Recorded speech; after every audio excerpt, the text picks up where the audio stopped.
Imagine a massive castle made of rock and iron, floating high up in the sky with nothing but air all around it. That's this entire world. A team of super experts spent an entire month studying this amazing place. They found out that the base of the castle is huge, over 6 miles across. To put that in perspective, you could fit a whole neighborhood from Tokyo, called Setagaya, right inside it. Imagine a massive castle that's 100 floors high. It's so huge that it's hard to even think about. Each floor is stacked on top of the other, making it a mind-blowing structure. The amount of information and data inside is almost too much to handle. Inside this incredible castle, you'll find busy cities, small towns, villages, forests, open plains, and sparkling lakes. But here's the cool and kind of scary part. The only way to move between floors is by using a single staircase that connects each one. And where are these staircases? Deep within tricky mazes filled with ferocious monsters. It's like a real-life video game, but you have to be brave and clever to navigate it. Imagine being stuck in a massive castle with thousands of other people. This wasn't just any castle. It was called a Aincrad, a huge floating world filled with danger and adventure. The problem was, getting around the castle was super tough. You had to climb stairs and fight your way to the next floor. But here's the cool part. Once someone made it to a new floor, and reached a big city, a special portal called a teleport gate would open up on all the floors below. This meant that everyone could travel instantly to any floor they wanted. It took a really long time, over 2 years. But slowly, the people living in Aincrad started to conquer the castle, floor by floor. It was a huge challenge, but they were determined to make it happen. And with around 6,000 people working together, they were able to explore and battle their way through this incredible floating world. Imagine a world called Sword Art Online. It's February 2024, and we're on the 35th floor of a place called Aincrad. Silica was really upset. She begged, "Please don't leave me here alone." Pinna. Tears started to fall from her eyes. They landed on a big pale blue feather that was lying on the ground. The tears sparkled and turned into tiny bits of light. This feather was all Silica had left of her best friend Pinna. Pinna wasn't just any friend, she was Silica's partner in this virtual world. They had been together for months, and now Pinna was gone. The feather was the only thing that reminded Silica of their amazing adventures together. Just a few minutes ago, something amazing and sad happened. Pinna, a loyal companion, gave her life to save her master. A monster's powerful attack struck the final blow, and Pinna let out one last cry before shattering into pieces like broken ice. But one thing remained, the single, long feather that Pinna loved to wave around whenever she was called upon. This feather reminded everyone of Pinna's happy spirit. Pinna belonged to Silica, who had a very special job in the world of Aincrad. She was a beast tamer, which is a rare and cool profession that not many people have. Think back to when things were different. The special item that showed everyone what she did was gone. Being a beast tamer wasn't even an official job or skill in the game. It was just a cool nickname that players used. But here's the amazing part. Sometimes, if you're really lucky, the monsters in the game won't attack you right away. Instead, they might seem curious and friendly. If you offer them something tasty like bait, you can actually tame them, and when you do, they become super helpful friends that fight by your side. Imagine being able to tame your very own monster. Players who were lucky enough to catch these creatures, called familiars, were known as beast tamers. Everyone else was either super impressed or really jealous, maybe a little bit of both. But here's the thing, you can't just tame any old monster. Only certain kinds of small animals are eligible. It's like there's a secret formula that decides which ones you can befriend, and nobody knows all the details. One thing is for sure though, if you've killed too many of a certain type of monster, you won't be able to tame one. That makes things really tough. Imagine you're on a mission to tame a cool creature in a fantasy world. The problem is, most of these creatures aren't exactly friendly. They'll often attack you on sight, making a fight hard to avoid. To be a great beast tamer, you need to meet lots of monsters but also know when to run away fast if they get aggressive. It's a tough and exhausting job. But Silica was super lucky. She didn't plan anything or learn about the system beforehand. She just picked a random floor, walked into a forest for no reason, and stumbled upon a monster that happened to be friendly. Talk about being in the right place at the right time. It's crazy to think about how easily things could have gone wrong. But Silica got an amazing break. As she rummaged through her bag, she found a surprise for her new friend, a bag of nuts she had picked up the day before. She tossed it to the creature and its eyes lit up. It turned out that nuts were its absolute favorite snack. But what kind of creature was this? It was a feathery dragon, which is a really small dragon with soft fluffy pale blue fur all over its body. Instead of a regular tail, it had two big beautiful feathers waving back and forth. Imagine having a super rare pet that everyone wants. That's what happened to Silica when she tamed a feathery dragon. This type of dragon was hardly ever seen, and Silica was the first person to ever catch one. When she walked into her hometown of Freven on the 8th floor with the little dragon perched on her shoulder, people went crazy. Lots of players tried to find their own feathery dragons after hearing about Silica's adventure, but nobody else had any luck. Silica named her new pet Pina, after her cat back home in the real world. Even though Pina wasn't a super strong fighter like some other creatures, she had some really cool abilities that made her special. As a familiar, Pina was supposed to help Silica on her quests, and even though she might not be the best at battling, she could do lots of other things to assist her owner. Silica was lucky to have Pina by her side. Imagine having a trusty sidekick that makes exploring way more fun. Silica's new familiar, Pina, was like a superhero helper. With Pina by her side, Silica could search for hidden monsters nearby, and even heal her master's health a bit, making battles so much easier. But what really made Silica happy was the joy and warmth Pina brought to their adventures in Aincrad.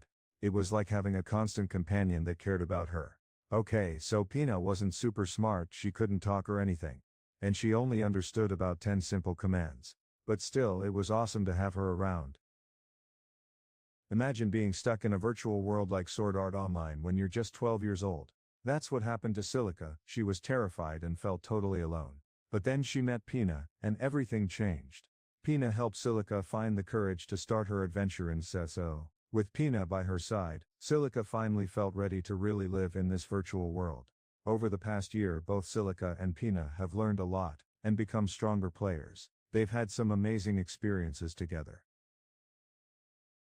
Silica was on a roll. She became super skilled with daggers, and even got famous among players on the middle floors of Aincrad. Okay, so she wasn't quite as awesome as the top fighters who battled it out on the front lines. But here's the thing.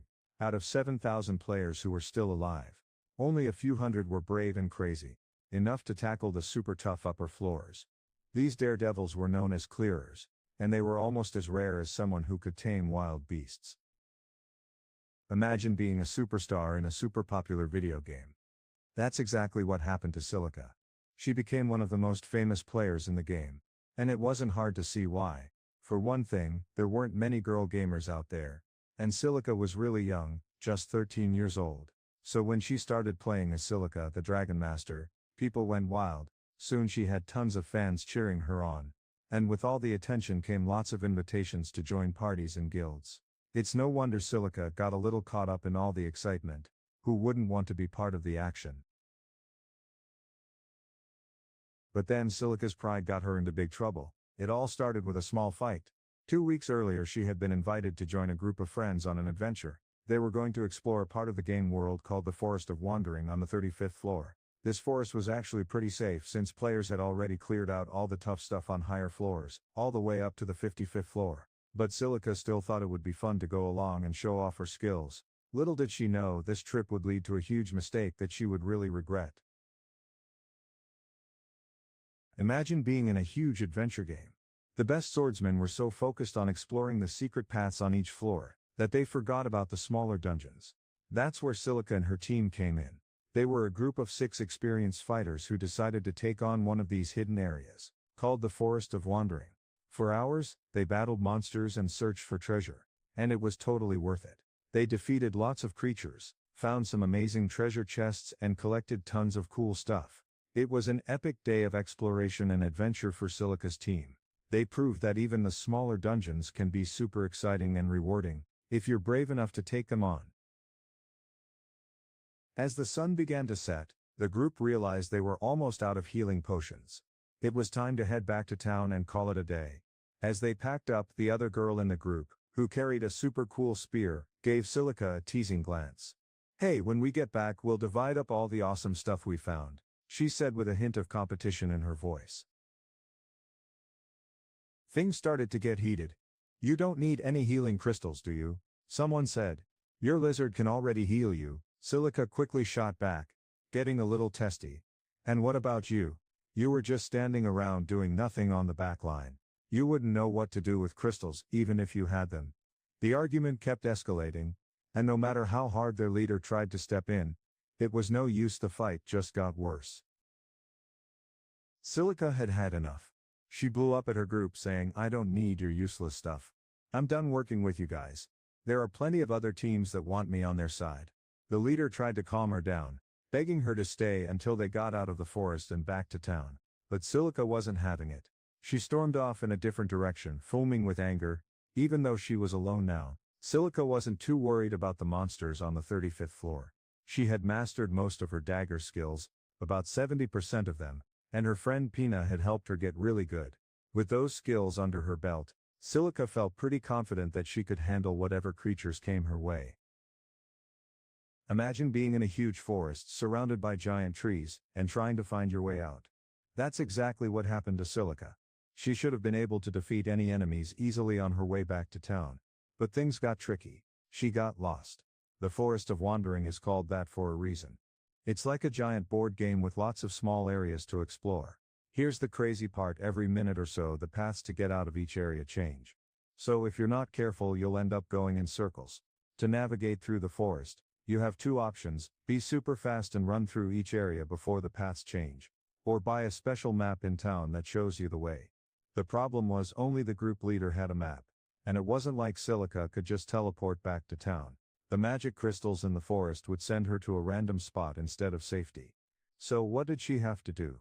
Make a run for it. She had to dash through the dungeon as fast as she could, hoping to find her way out before things got even more confusing. As Silica sped down the winding path, she quickly realized it wasn't as easy as she thought.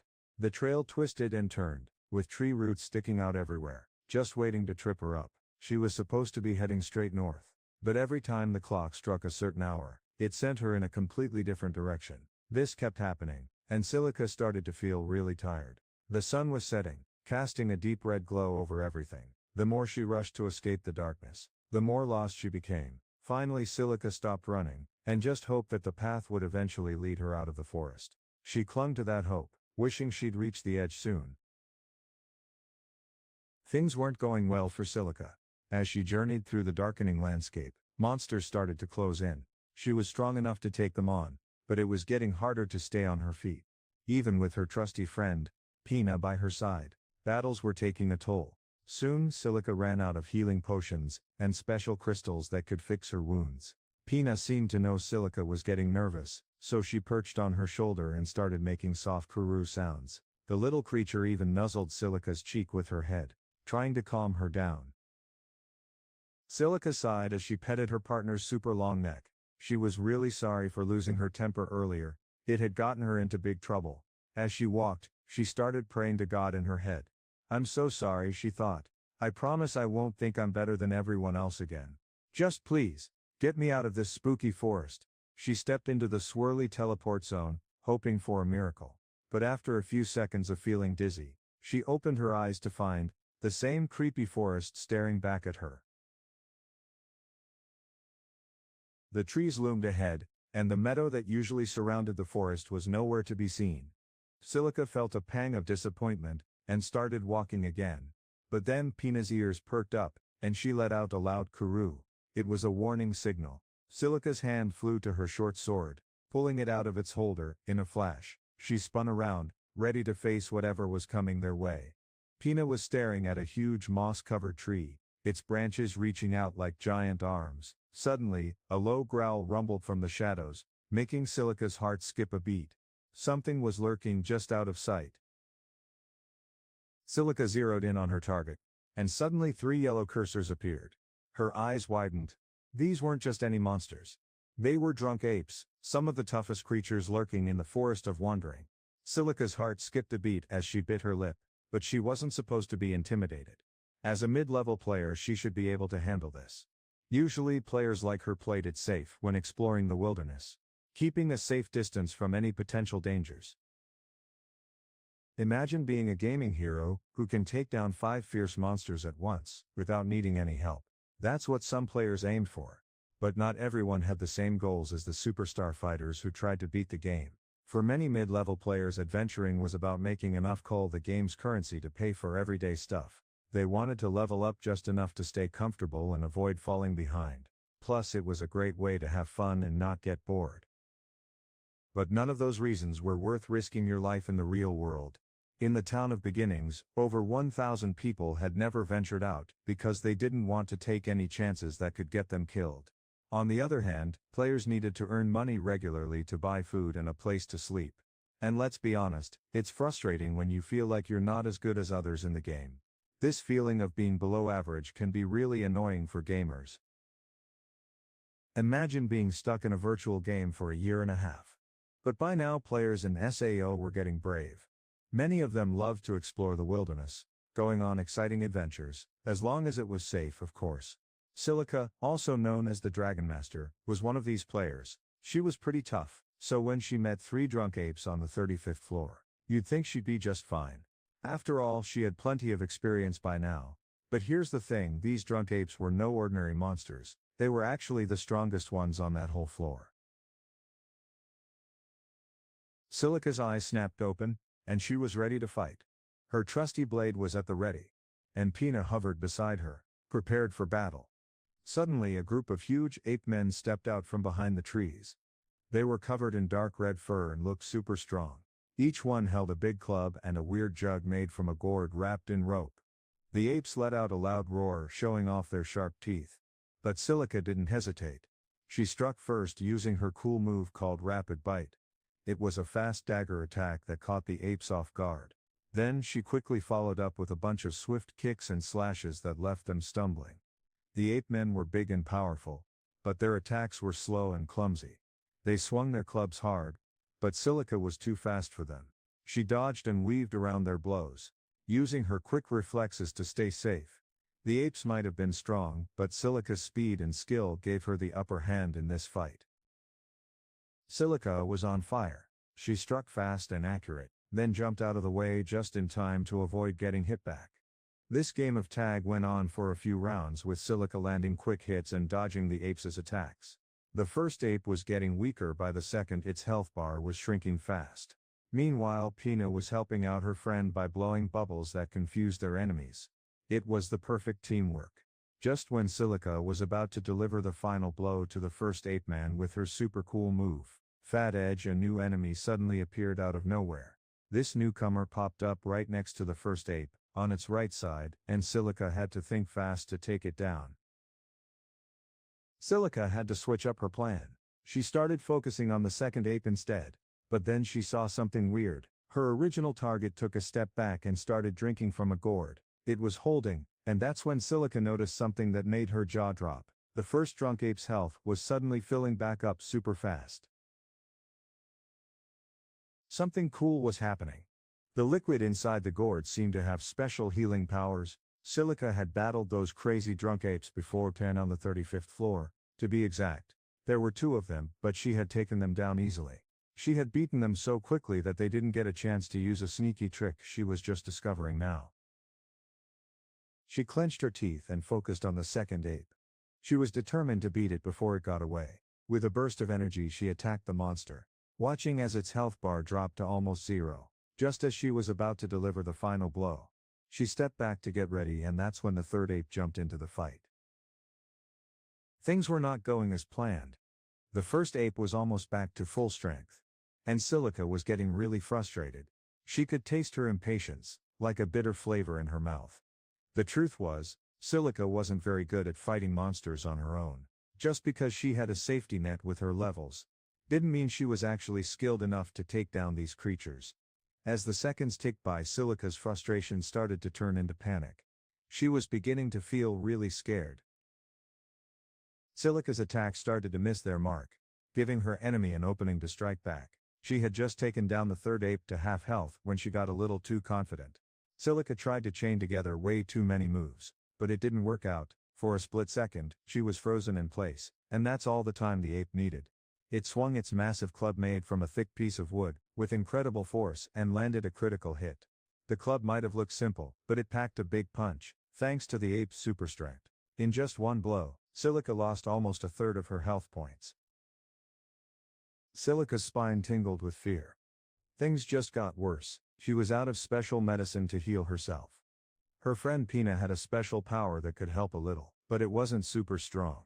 Pina's healing breath could only fix a small part of the damage, and she couldn't use it very often. If Silica got hit like that 3 more times, she'd be in big trouble, and might not survive. The thought of death was scary and real. Silica's confidence started to crumble as a scary thought crept into her mind. She felt frozen in place. She couldn't even lift her arms or move her legs. Up until now, fighting had been an exciting adventure for her. She never really thought about how dangerous it could be. But as she gazed up at the massive drunk ape looming over her, its club raised high and ready to strike, Silica realized that battles in SAO were a matter of life and death. The thrill was gone, replaced by a chilling fear that she might not make it out alive. Get ready for the shocking truth. This isn't your average game, it's way more intense than that. Suddenly, a furious ape slammed its club down on Silica, who was frozen in place. She crashed to the ground, unable to handle the massive blow. Her health meter plummeted into the yellow danger zone. Silica's mind went blank. She couldn't even think straight. Silica was in big trouble. She had to act fast. She could jump up and make a run for it, or use a special teleport crystal to disappear. But she just stood there, frozen in fear. The club was coming straight for her again. It was glowing red and looked super powerful. Just as she was about to shut her eyes and prepare for the worst, something amazing happened. A tiny shadow suddenly jumped into the air, right in front of the club. K-boom! A loud thud shook everything. Blue feathers and special effects burst out in all directions. Pina's health meter plummeted to almost 0. She lay on the ground, dazed and hurt. Slowly, she lifted her head and gazed up at Silica with big round blue eyes. Then she let out a tiny kiru sound, and suddenly vanished into a cloud of sparkling shiny pieces. One of Silica's long feathers drifted gently to the ground. Suddenly something inside her clicked. She felt a surge of freedom, like she'd been untied from invisible strings. At first she was sad, but then anger took over. She was furious with herself for freaking out and freezing up after just one hit. And even more than that, she was mad at herself for being so stubborn and thinking she could escape the forest alone. Silica sprang into action. She jumped back quickly, dodging the monster's next attack. Then, with a fierce battle cry, she charged at the beast, ready to fight back. Silica's dagger struck the ape-man over and over, slicing through his thick skin. But just as she was getting the upper hand, the first drunk ape jumped back into the fight. It swung its massive club at Silica, trying to save its buddy. Silica didn't even try to dodge. Instead, she caught the club with her left hand. The blow still hurt, and Silica's health took a hit, but it could have been way worse if the club had actually landed on her. She was tough enough to take the punch, and now she was ready to strike back. Silica wasn't interested in fighting the big ape. She had her sights set on the third guy, the one who had taken down her friend Pina. Silica was small, but she used that to her advantage. She snuck past the enemy's defenses, and struck with all her might, plunging her dagger into the ape-man's chest. It was a direct hit. The attack was so powerful that it triggered a cool special effect, and the enemy's health points disappeared in an instant.